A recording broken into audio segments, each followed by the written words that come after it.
If you're watching this video, chances are you're considering retiring to the West Houston area. And West Houston consistently ranks high on best places to retire on account of our no state income tax, the world-renowned medical center, and wonderful active adult senior communities. But as with all things, there's some important factors that you need to think about before you move. Property taxes, high HOA dues, and weather-related issues are all things that are important to consider. Hi, I'm Carolyn Bauerschlag, a local resident and realtor right here in West Houston, and I've helped hundreds of people relocate from all over the country right to our great city. And if you're considering a move to the West Houston area, I would love to add you to our client family. Make sure to check the links below where you can find my contact information. Now, the first and most obvious reason why Houston ranks high on best places to retire is because we have no state income tax. Now, this is especially important for folks who are approaching retirement.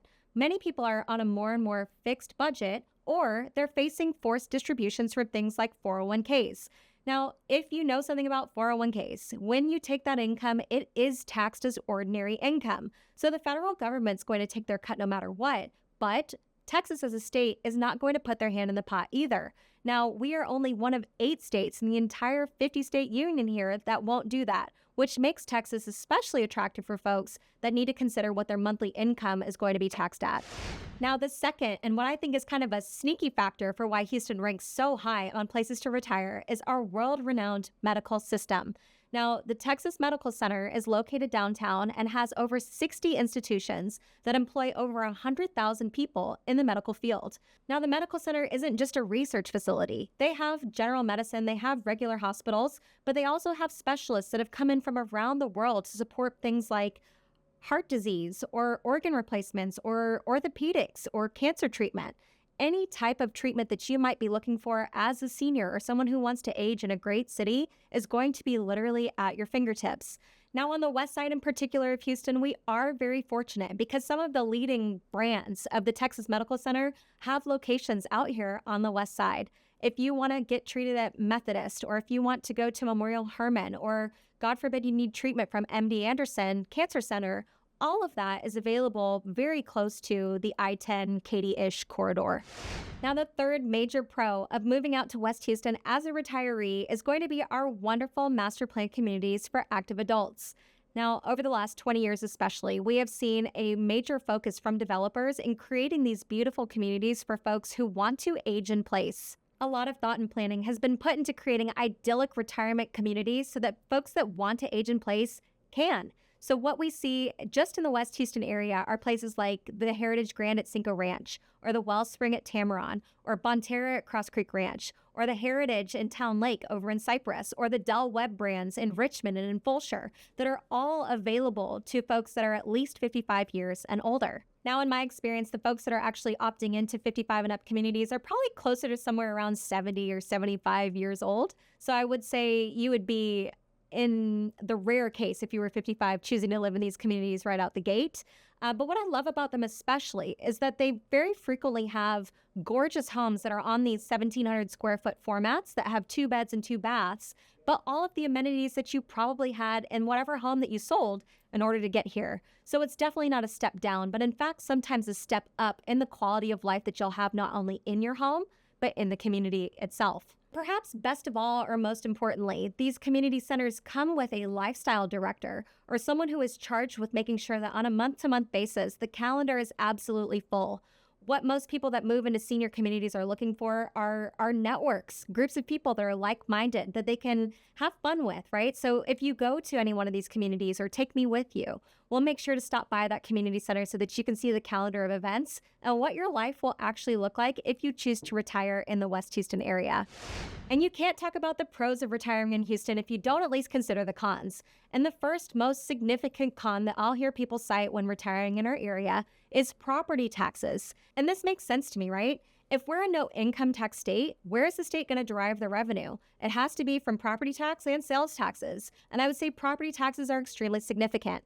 In the communities that I just cited across Cinco, Katy, Fulshear, Richmond, Cypress, all of these areas come with property taxes that range anywhere from, let's say, 2.2% all the way up to 3.15% on property taxes. And even if you are managing your budget down with, let's say, a $350,000 price point, your tax bill might very easily come out to $8,000 to $10,000. Now, Texas, of course, doesn't want to push seniors out of their home, right? There are considerations that are in place to make sure that property tax burdens don't run wild. But you do have to manage what your property taxes are whenever you buy, because those property taxes are likely to go up. Now, every person who owner occupies their home in Texas has the opportunity to file for a homestead exemption, which takes your taxable value down by $140,000. But seniors do get another exemption called the 65 and up exemption. And this will take off in most jurisdictions at least another $60,000 off of your taxable value. So this is massively helpful. The homestead exemption also caps the rate at which these appraisal districts can really raise your appraised value every single year. So when you have a homestead exemption, that appraised value can't increase by more than 10%. Now, 10% still sounds like a lot to me, but it is important that you as a homeowner in Texas be very aware that it is incumbent upon you to protest your property taxes every single year. And if you happen to have a VA rating with some sort of disability or a disability like blindness or hardness of hearing, there are other exemptions that are available to you as a retiree here in Houston. Now, the second major con of retiring in the West Houston area is, of course, going to be the HOA fees. None of these beautiful master plan communities for the use of seniors are going to come with zero cost. All of the communities that I just named to you are going to come with some mix of recurring annual HOA dues and capitalization fees. And most of the time, what I see is a midpoint right around $3,000 on an annual basis. Now, keep in mind that these annual HOA dues aren't paying for nothing. You are getting exclusive use facilities that are strictly for these active adult communities, and you're getting other things like your front yard is going to be mowed every single week. And on some sort of schedule, they're going to restain your front door. And on some sort of schedule, they're going to make sure that your power washed driveway is perfectly pristine, right? So they're kind of thinking about the things that are going to be harder for seniors as they age in place. And they're taking those sort of to-do list items off of your tab.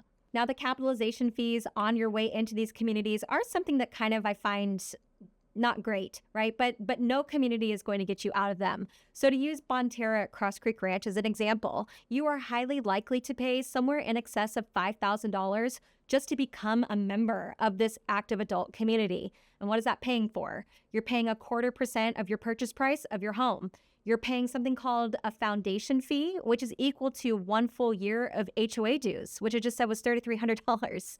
And then you're going to pay things like resale certificate and transfer fees, right? So it really is important for you to know what kind of financial contribution you're going to have to make to being a part of one of these communities as you live in it every single year. Now, the last major con of retiring to the West Houston area is going to be weather-related issues. And I don't just mean that it's hot and muggy here. Everybody knows that Houston's kind of like at swamp level, right? You're going to sweat. We have summers for 10 months of the year. But what I'm referring to more are kind of the weather systems that we get. Now, over the last several years, I would say it's been a bit more extreme than what I'm personally used to as a Houston native. But you might lose power a little more frequently than you want to. Windstorms, ice storms, hurricanes have all been kind of knocking the Houston power grid back on its bottom. And some of this is Texas related. Now, a lot has been done to kind of shore up ERCOT or our energy grid here in Texas, but that has been an issue for people to the point where we've seen seniors especially install generators on their home. Now, I would not call that an imperative. I don't have a generator on my home, but it is something for you to think about, especially if as a senior, you are dependent on electricity for any kind of like health device, right? That concerns me for folks that are aging in place. Another factor that's weather related is going to be your insurance. Now, insurance back in the day might have been, $1,800 to $2,000 for the year. No problem. Now, our insurance issues aren't extreme as, let's say, another retiree destination, Florida, but it is significant. Now, we've seen a lot of insurance carriers pull out of the state because they say we don't really want to bear the risk of whatever wild, crazy thing goes on in Houston, Texas. But we are seeing some of those carriers at least come back into place. But what that's done, at least in the last few years, is kind of shift the burden for wind-related issues, let's say, onto the homeowner. So what we used to see is, let's say, a 1% wind and hail deductible for maybe $1,800 to $2,000. And unfortunately, what we're seeing now is something more along the lines of a 2% wind and hail deductible.